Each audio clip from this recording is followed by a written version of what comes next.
It may come as no surprise to all the real students out there, but I am not an ageless Amazon for many reasons. Why do I bring this up? Well, life got in the way, I got sick, and so I'm a little late to the Wonder Woman party. But I still wanted to share my thoughts on the movie and all the hype it's been getting, so I want to do something a little bit different this time. There have been a lot of things said about Wonder Woman, both good and bad, and I want to add to that conversation. Both good and bad. So this video is going to be part review, part spoiler discussion, but all interesting, and if you're interested in joining the conversation, then keep watching. Like I said, I'm going to do things a little bit differently this time, which brings me right away to what this video is all about.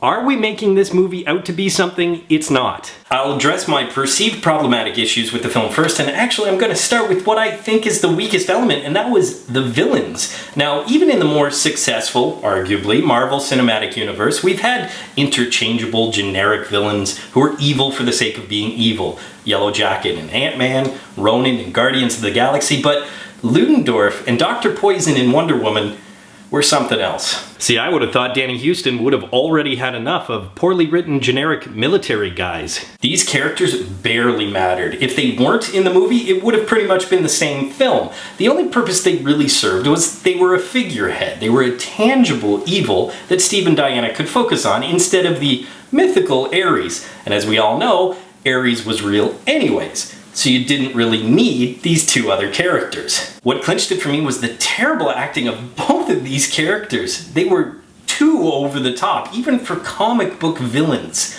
They throw a gas canister into a bunker filled with Germans, of course killing them. And they cackle at one another like the Wicked Witch in a community theater production of The Wizard of Oz. Are you for real? But they are a step up from Lex Luthor. Which brings me to point number one, why I think we're actually giving this film more credit than it deserves. We are giving it greatness by comparison.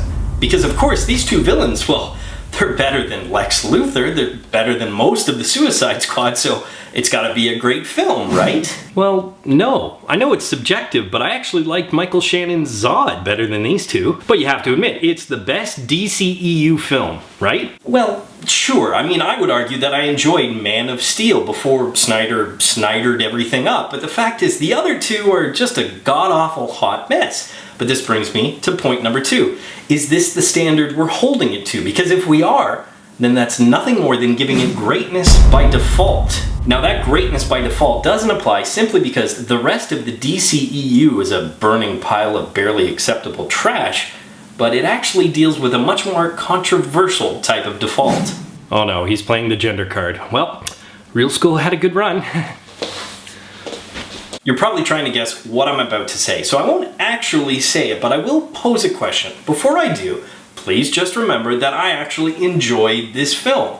I do believe it deserves some, if not most, of the praise it's receiving, but my question is it receiving some of the praise simply based on gender politics? Don't believe me that people are losing perspective? Enter the internet! Why Wonder Woman matters to women and is already changing the movies we watch. This article argues that now, most comic book films will actually see a raise in female viewership, but the fact is, nothing's changed. Women who didn't like comic book films are not going to suddenly be thrust into theaters simply because they've had one good female hero. The article goes on to compare Wonder Woman to Halle Berry's Catwoman or Alicia Silverstone's Batgirl in Batman and Robin, and say that Wonder Woman is not a cliché, or she's not a sexual object. Which is a terrible argument, considering those are god-awful films. You shouldn't be using those as a benchmark for anything. Wonder Woman proves wonderful superhero movies don't need superstars. First off, the article does admit that Chris Pine is a star, somewhat defeating its own argument right away, but it also argues that Gal Gadot is one of the only people who could have pulled off Wonder Woman. The larger-than-life godlike character has to go to an unknown, because you don't associate the actor with other characters, it gives it a grounded nature. It also goes on to suggest that this is the first time that's ever happened. Didn't Thor already do this with the then unknown Chris Hemsworth? Okay, so maybe that's just oversight on the author's part, that's not so bad. But here's a whopper of a post for you. I didn't realize how much I had to squint through the male gaze, till suddenly, miraculously, I didn't have to. There were absolutely no eye candy shots of Diana. There were Amazons with aging skin and crow's feet, and not one of them wore armor that was a glorified corset. When Diana did the superhero landing, her thigh jiggled on screen. Did you hear me? Her thigh jiggled. Wonder Woman's thigh jiggled on a 20-foot tall screen in front of everyone.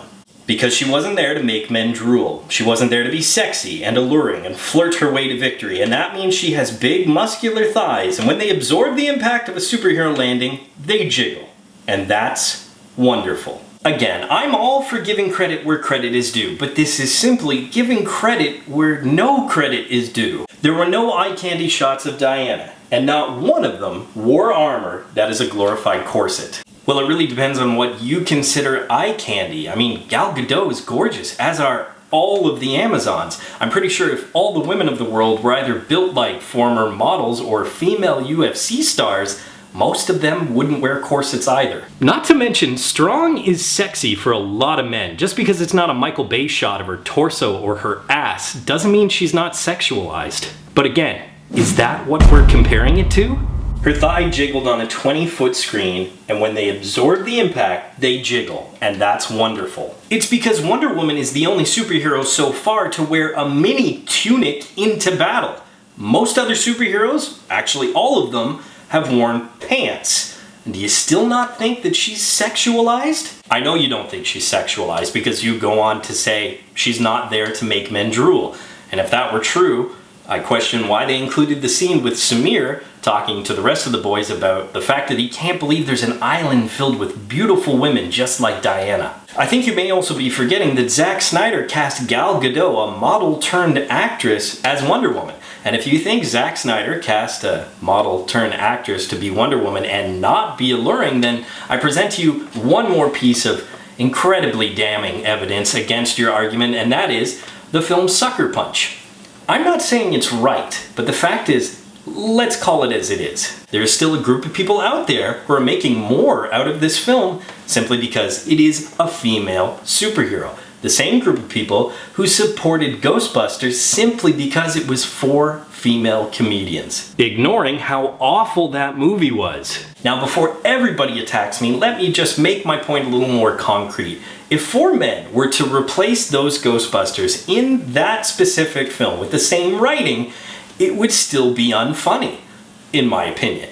It would still be insulting and unintelligent. And the fact is, if Wonder Woman were replaced by a male superhero, it would just be an okay superhero movie, not a great one. It's a very careful balance, and I fully admit that. And I truly hope I haven't offended anybody by my thoughts on this film. I don't support the insecure idiots who can't deal with a women's only screening, and I do want to see more super heroines. I just don't want to make more out of this film than it truly deserves. But really, if you felt that strongly about it, who am I to take that away from you? If Wonder Woman did in fact mean that much to you, then that's your personal preference, and that's what I love about film. It can inspire. After all that, here's one thing you may not expect, and that's my For the Win goes to Wonder Woman. Both the actress and the character. She's beautifully written, and Gal Gadot did an amazing job bringing the character to life. And she is, in fact, the first hero I consider to be a hero within the DCEU. She's inspirational. She has the ideology of a hero, and she brings in some much-needed heart. Heart that has been missing from every other supposed hero we've seen prior to this. I hope DC grabs onto that heart, holds on tight, and continues down this same path. So Real students, I've got some exciting news, and that is Real School is doing a giveaway for maybe the second time in the history of my channel. In partnership with NerdBlock and in anticipation of Spider-Man Homecoming, we are giving away one of their comic book blocks. That's right, you can win comic books, collectibles, and a t-shirt in your size, all just for watching Real School. All you have to do to be entered into this contest is be a subscriber, follow me on Twitter, and tweet one of my videos with the hashtag RealSchoolHomecoming. When my review for Spider-Man Homecoming is released in early July, the winner will be announced and contacted via Twitter. So what are you waiting for? Enter today. My poll question is a little bit different. All it is, did you see Wonder Woman? Did you like it? Did you love it? Did you hate it? And what do you think of all the hype? As always, leave your answers in the comments section below. But until next time, school's out. Hey Real students, thanks for watching. If you want to subscribe to Real School, click that round Real School logo right beside me. Also click that damn notification bell so you're aware of all of Real School's new content. You can follow me on Twitter, and of course, if you get anything out of Real School, you can always give a little back. Just click the link in the description below or the button down there, and you can become part of my Patreon team.